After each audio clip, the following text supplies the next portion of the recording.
Here I have in front of me ticket number 12473, and it's a faulty PlayStation 5 that doesn't output to a TV, but has previously been to a repair shop to have a HDMI port replacement. Looking at this straight off the bat, I can see some scratches on the board, and I can't see enough solder in the actual ground holes. My colleague mentioned before we even took it apart, because the port itself inside looks fine, said it could be something to do with the actual encoder IC that sits behind the HDMI port. However, now looking at this job, I think it might be the actual port itself. Let's go over to the scope and inspect this a little bit further. So what do we have here? Okay, yeah, I think this is definitely going to be a HDMI port issue rather than the encoder chip, because you can see that some of those pins, I think there might even be one bridged just over here on this side, maybe 4th, 5th pin in. I think they're both stuck together, or 5th and 6th, sorry.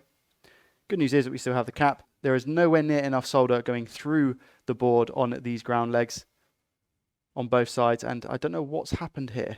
And here are those scratches that I was talking about as well. I don't know what, like, how's that happened? That is repeatedly somebody going back and forth with a sharp object and tearing up the board. I don't understand how that's happened. Let's check the back of the board. How are we looking? How is the solder on the back? Okay, so the solder has just not gone through the board at all. We have some more scratches next to those ground legs there. We have the diode and we have the capacitor, which is obviously good news.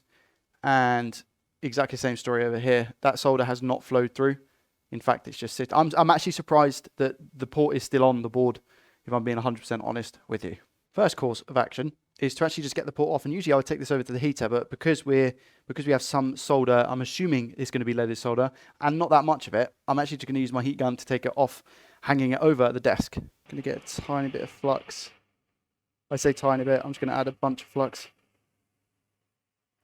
just to make sure that we help get the port off as best we can without damaging any traces. Hopefully, no traces have been damaged in the previous process, but we will find out very, very soon. Just using my hot air gun now to take the port off of the board.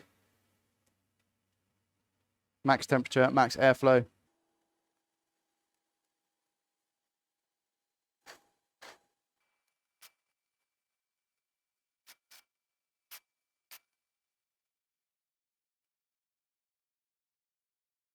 You can see that the port isn't coming off nicely. Oh, here we go.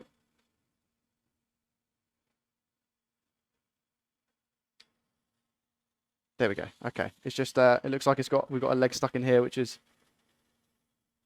oh, look at this. Look, what is that? Hair. I think that's where they've tried to clean up with a cotton bud. Sort these holes out with our solder sucker. Just get rid of whatever abomination of solder we have here. They've torn through the board there. Look, you can see the actual board is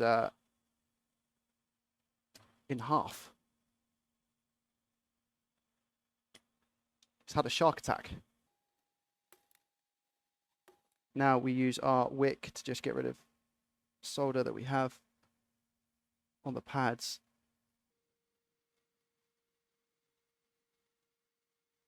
Just like that. And now this is actually going to be extremely satisfying. A nice clean.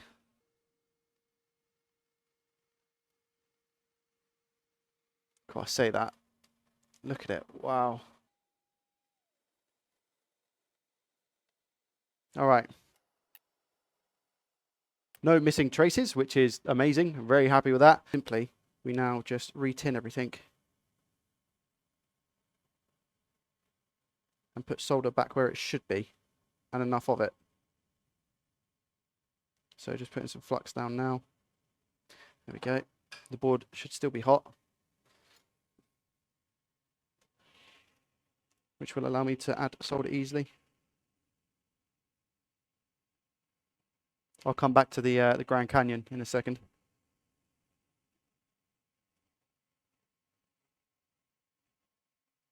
Just going to make these really big solder balls at the top, because when I go to heat the port, they'll sink through.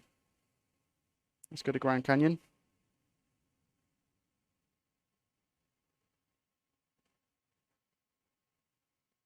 Here we go.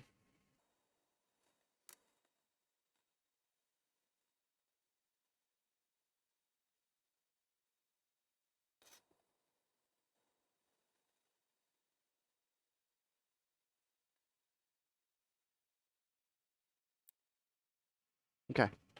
I'm sure I have soldered on that last pad, but I will double check. And if not, I will just apply it after once the port is on, because it's playing hard to get. Give everything a nice, clean, nice, prepped and ready to go for a new port. This hole here that we obviously see that is really, really bad is the sole reason why I like to use the drop method. Because a lot of people try and get their soldering iron to soak through all the solder, and if they don't have enough heat transfer with the soldering iron and potentially a hot air gun, that's how you damage the through holes, as you see.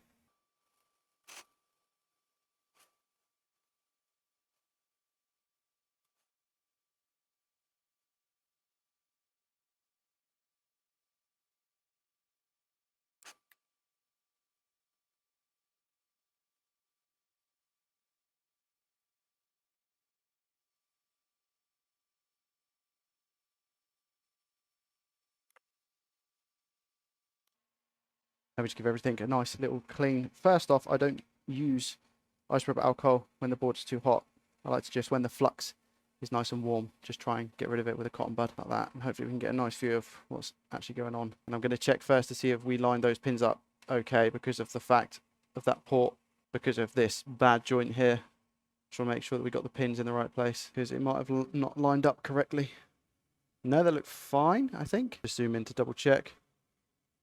I mean, the port could go over a tad bit more, couldn't it? If you just look at those pins, can you see how they're coming down this way a little bit? That is probably going to be a result of this, but I think I just need to shimmy it over a tad. Just literally tap it, and then we can go over the pins. Okay, I think that's a bit better. Again, it's tough because of the crater that we have over here. Yeah, they're more aligned now than what they were, definitely. Okay, good. Again, it's best to do this whilst the board is nice and hot. Solder loves heat. So we're just going to put some flux down. Tiny bit of solder on the end of my iron. And just go over these pins.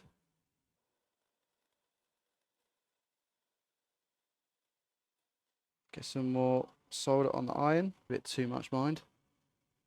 Dab a little bit of it off.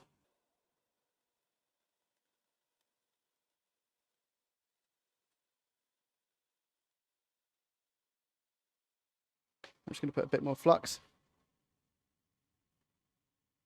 Solder on the iron. It's just a rinse and repeat process at this point.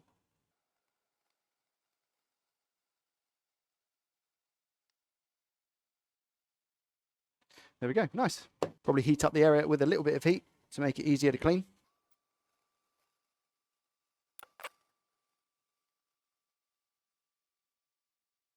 I am going to have to triply check this port just to make sure that we're all good. How are we looking? Yeah, nice. Very, very clean. Looks like a really, really good job. Prod in to make sure that we're all connected, but every single pin does look solid. And it looks like the solder has gone up over the pin onto the pad, which is exactly what we want. A nice, solid connection. And I believe that is exactly what we have.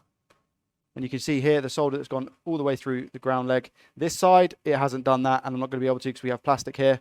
It's hugging this bit, but we don't have anything to connect it to because this is just board. Nevertheless, on the front as well, you can see that the port is being held in place by this ground leg as well. Need to tidy up the back a little bit, but you can see how much better that looks now compared to what it did. Again, just going to give the board a little bit of heat just to make this process easier to flow that solder properly. Because at the moment it's more of a bubble and it hasn't soaked onto the pins themselves. But I just need to clear it up a little bit. That's all. Add little bits of flux. Come in with our soldering iron.